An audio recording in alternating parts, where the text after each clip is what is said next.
Job లేక ఇబ్బంది పడుతున్నారా? అయితే మెడికల్ కోడింగ్ మీకు మంచి ఆప్షన్. వెంటనే కాల్ చేసి కోర్సులో జాయిన్ అవ్వండి.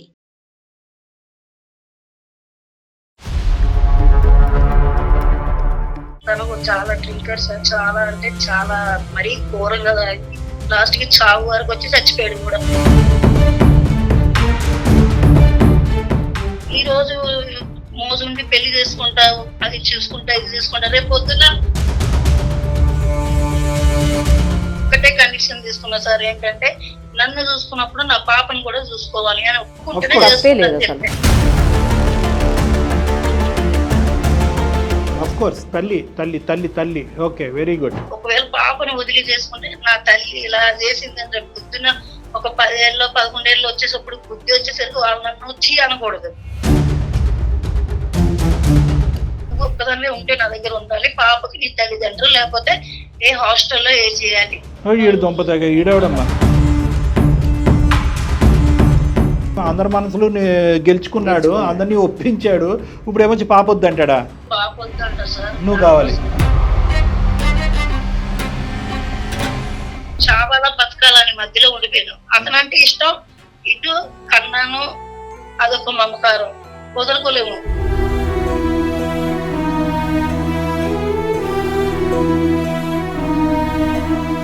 తననైనా వదులుకోగలను, పాపను వదులుకోలేము సార్.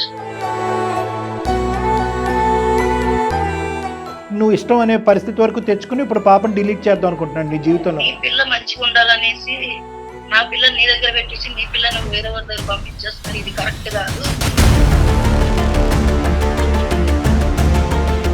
నీ యొక్క దృక్పథానికి, నీ యొక్క ఆలోచన శైలికి హ్యాట్స్ ఆఫ్. అసలు తల్లి ప్రేమ అంటే ఏంటి అనేటటువంటి దానికి ఒక నిర్వచనం విడమర్చి, మాకే కాదు చూసేటటువంటి వేలాది మంది ప్రేక్షకులందరికీ కూడా విడమర్చి చెప్పామమ్మా, ఇదమ్మా తల్లి ప్రేమ అంటే.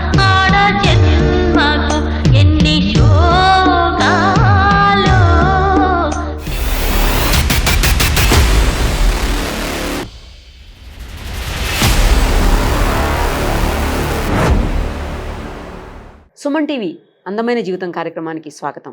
ప్రస్తుతం మనతో పాటున్నారు ప్రముఖ సైక్రాటిస్ట్ డాక్టర్ కళ్యాణ్ చక్రవర్తి గారు. డాక్టర్ గారు నమస్తే. నమస్తే మేడం.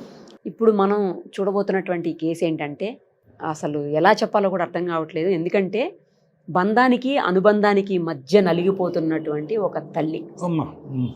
ఒకవైపు బంధం, పేగు బంధం, ఇంకోవైపు అనుబంధం, ఎవరిని వదులుకోలేని సిచ్యుయేషన్, ఇద్దరూ కావాలి కానీ ఇద్దరూ కలిసి ఉండలేని పరిస్థితి, ఇద్దరు ఈమెకు రాలేనటువంటి పరిస్థితి. అలాంటి సిచ్యుయేషన్లో మనకి ఆమె మెయిల్ చేశారు. ఒకసారి ఆమెతో మాట్లాడదాం. పద్మ పేరు. ఆమెతో మాట్లాడిన తర్వాత ఏంటనేది సమస్య మనకు అర్థమవుతుంది, పరిష్కార మార్గాన్ని కూడా చూపించే ప్రయత్నం చేద్దాం. తప్పకుండా మేడం.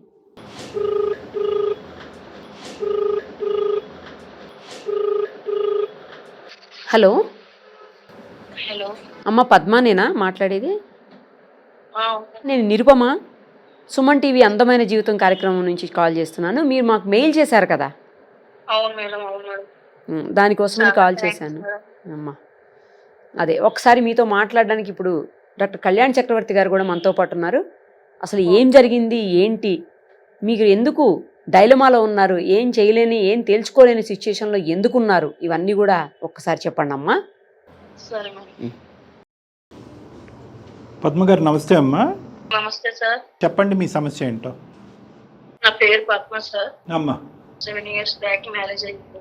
7.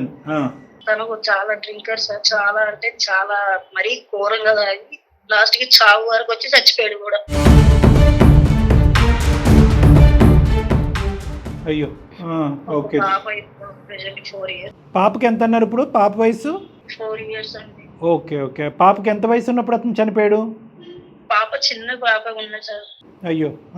ఏదో పెళ్లి చేశారు, చాలా మాది చాలా పేద కుటుంబం అండి.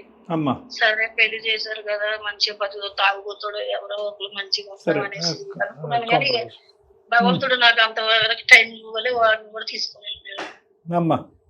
నా బతుకు నేను ఏదో ఒకటి బతుకుతాను అనుకుని. ఏం చేస్తూ ఉంటారమ్మా మీరు? నేను ఇక్కడ ఇంటి దగ్గర ఒక బ్యూటిషియన్ లో చేస్తాను సార్. Okay okay. పాపనైతే రోజు చూస్తున్నావు అమ్మా? పాప దగ్గరికి వెళ్తున్నావు, పాప దగ్గర ఉంటున్నావా? అక్కడే ఉంటాను, తల్లి దగ్గర. మా తల్లిదండ్రులు అంటే భర్త లేదు, చిన్న వయసులో భర్త లేడు. ఎక్కడున్నా సరే నలుగురు 4 మాటలు ఎందుకు అనేసి నేను పాప నేను తల్లిదండ్రుల దగ్గరే ఉంటాం. అర్థమైందమ్మా. అక్కడే ఉంటాం ఇద్దరం ప్రెసెంట్. ఇప్పుడైతే అక్కడే ఉంటున్నాం సార్. ఇంతే అనుకున్నా నా లైఫ్ జీవితం ఇలాగే గల చిన్న వయసులో అన్ని అయిపోయి అన్ని చూస్తాను అన్ని అయిపోయినాయేమో అనుకున్నా. ఒక బట్టల షాప్ ఒక అబ్బాయి పరిచయం అయ్యాడు సార్. నువ్వంటే ఇష్టము అది ఇది అనేసి నేను అన్నాను, నువ్వు పెళ్లి కాలేదు, నాకు పెళ్లి అయ్యి ఒక పాప, నీకు నాకు కరెక్ట్ ఉండదు అనేసి నేను చెప్పా. కరెక్ట్ గా చెప్పావమ్మా, కరెక్ట్ గా చెప్పావు. ఈ రోజు మోజుండి పెళ్లి చేసుకుంటావు, అది చూసుకుంటా ఇది చేసుకుంటా, రేపు పొద్దున్న ఇంకేదైనా ప్రాబ్లం చేస్తావు. ఎందుకంటే నేను ఒంటరిదాన్ని అయితే నువ్వు ఎలాగైనా నాకు యాక్సెప్ట్ చెయ్యరు, పాప ఉంది, పాపను కూడా చూసుకోవాలి, అది నలుగురు నాలుగు మాటలు అంటారు, వద్దు అని చెప్పేసి ఒప్పేసి అప్పుడే వద్దని చెప్పేశారు. అయితే మా తల్లిదండ్రుల దగ్గర కూడా ఈ మ్యాటర్ వెళ్ళింది సార్.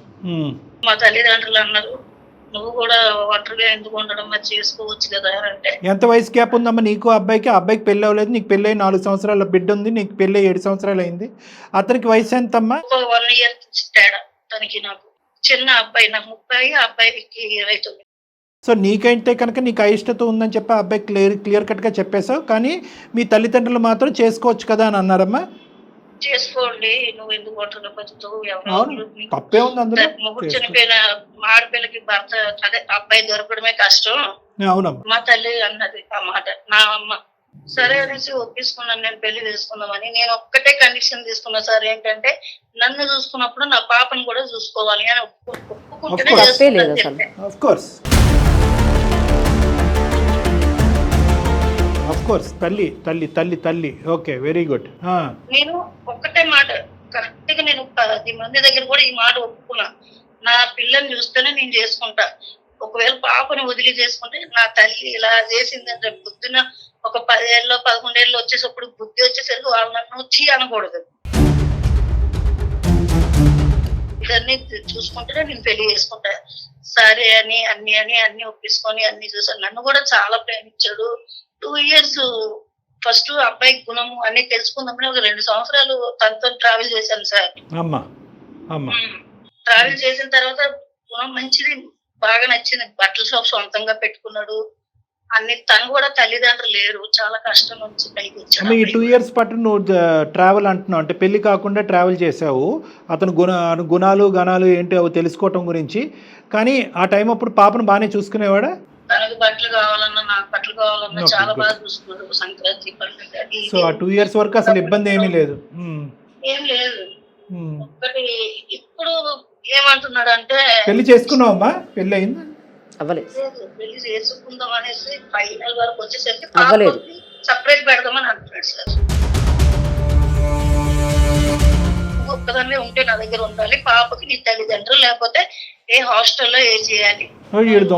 ఈడవడమ్మా అలా కదమ్మా, ముందు ఒప్పుకున్నాడు, ప్రేమించాడు, అందరి మనసులు గెలుచుకున్నాడు, అందరినీ ఒప్పించాడు. ఇప్పుడు ఏమొచ్చి పాప వద్దంటాడా? ఇప్పుడు పాప వద్దంట సార్, నువ్వు కావాలి. అసలు నేను అప్పుడు మరి నా దగ్గర వరకు వచ్చినప్పుడు నేను ఒకటే మాట అన్నాను, నా పాపను చూసుకుంటావని కూడా నేను 10 సార్లు అడిగిన తర్వాత నీ యొక్క ఆలోచనలో ఎక్కడా కూడా ఊగిసలాట్లేదు కదమ్మా. ఎప్పుడు కూడా నాతో పాటు పాప కూడా జర్నీ చేస్తుంది, పాప ఉండాలి కంపల్సరీ అన్నావు. ఇప్పుడు కూడా సార్ పాప ఉంటేనే నేను ఉంటాను, లేకపోతే అస్సలు నాకు అంటే ఇప్పుడు నేను ఎలా అంటే చావాలా బతకాలని మధ్యలో ఉండిపోయాను. అతనంటే ఇష్టం, ఇటు కన్నాను, అదొక మమకారం, వదులుకోలేము.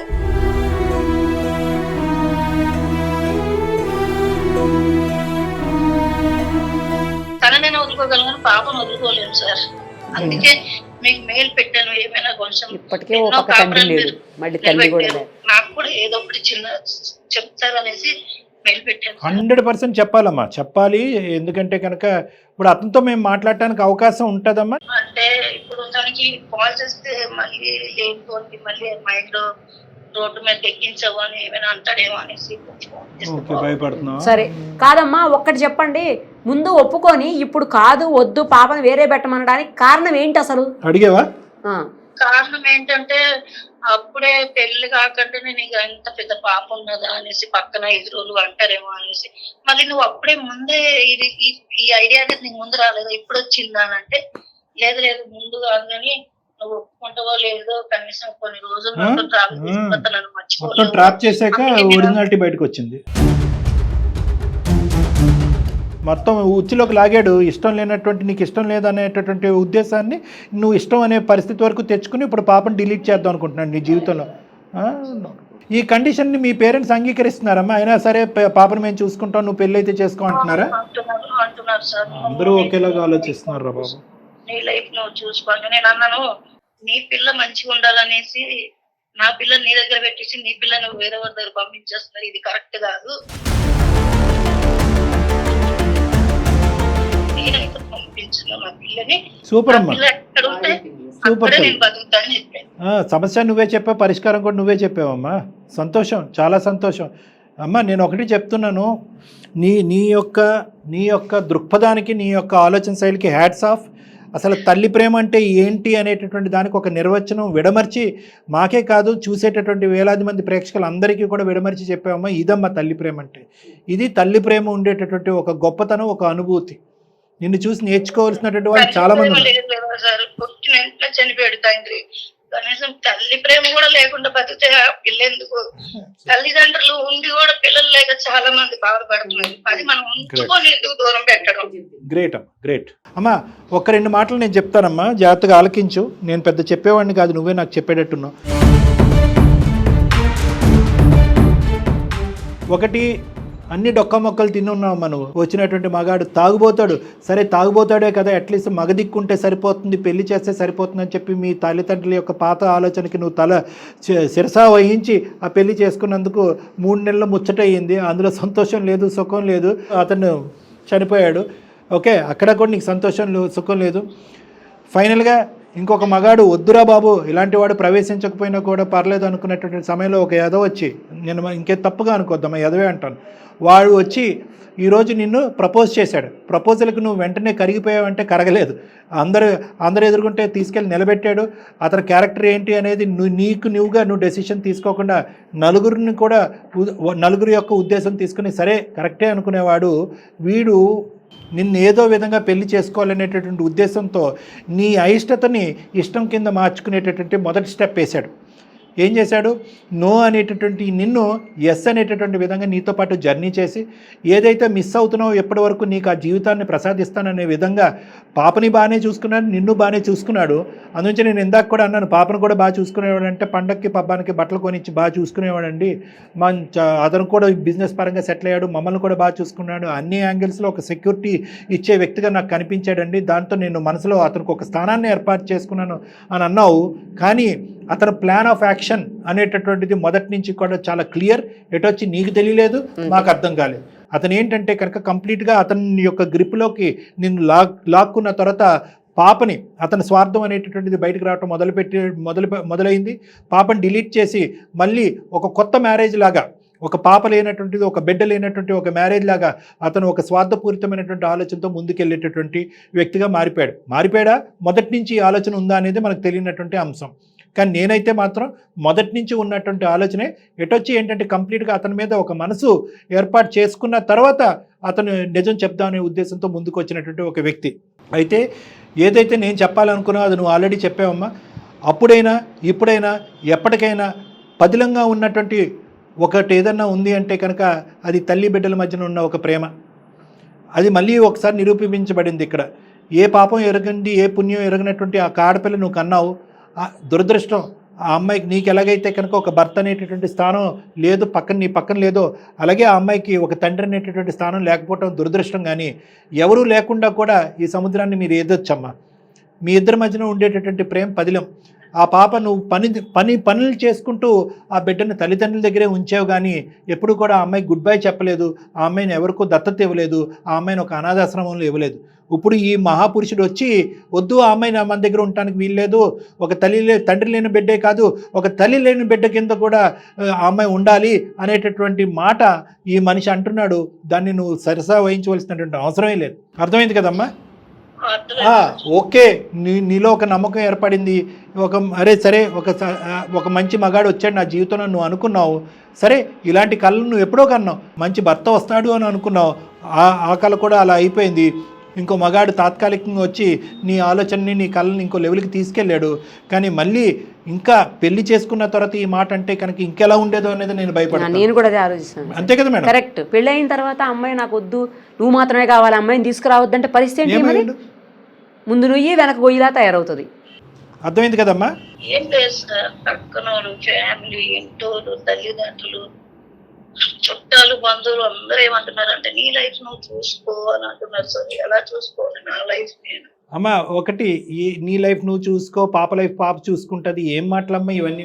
గాలికి వదిలేస్తా. ఇప్పుడు ఏంటంటే వాళ్ళ ఉద్దేశం అప్పుడు ఏంటంటే ఒక తాగుబోతాడికి ఇచ్చి చేశారు. ఎందుకంటే కనుక ఒక మగాడు ఒక మొగుడు ఉంటే చాలు, వాడు తాగినా ఇంకొక పెళ్ళైన 10 రోజుల తర్వాత చనిపోయినా పర్వాలేదు అన్నట్టుగా నీ మెడకు ఒక ఉరితాడు బిగించారు అక్కడ.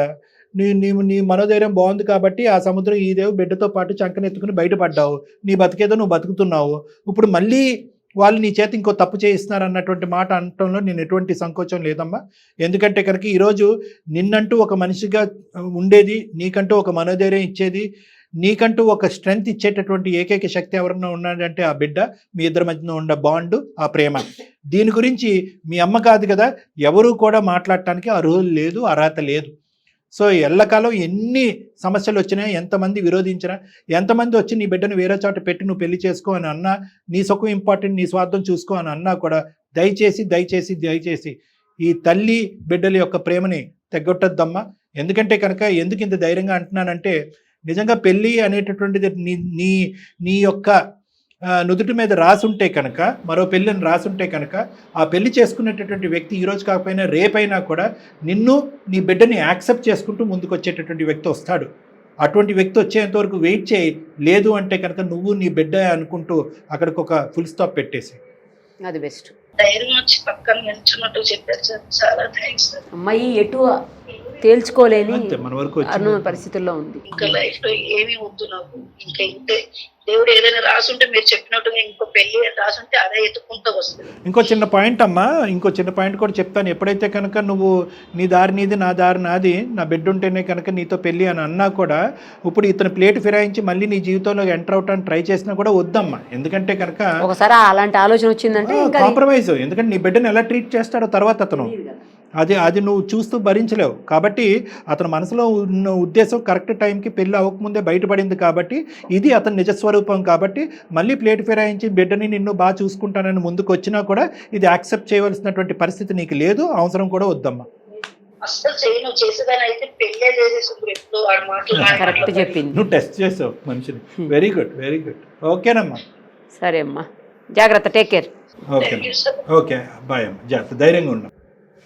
మొత్తానికి ముందే బయటపడింది స్వరూపం, ముందే బయటపడిపోయి డెసిషన్ తీసుకుంది. ఈ అమ్మాయి తెలివితేటలు ఎంత చక్కగా ఉన్నాయంటే కనుక, అది అనుభవాల వల్ల, వయసు, జీవితం యొక్క అనుభవాల వల్ల నేర్చుకున్నదే కానీ వయసు వల్ల కాదు. వయసు ఎందుకంటే అమ్మాయి ఈడేంటి అంటే ప్రతి ఆడపిల్లకి ఉండాలి మేడం ఈ ఆలోచన. కరెక్ట్. భర్తను పోగొట్టుకున్నటువంటి ఆడపిల్లలు చాలా మంది అభద్రతతో ఉంటారు. పిల్లలు పుట్టిన తర్వాత అభద్రత ఇంకా పెరుగుతుంది.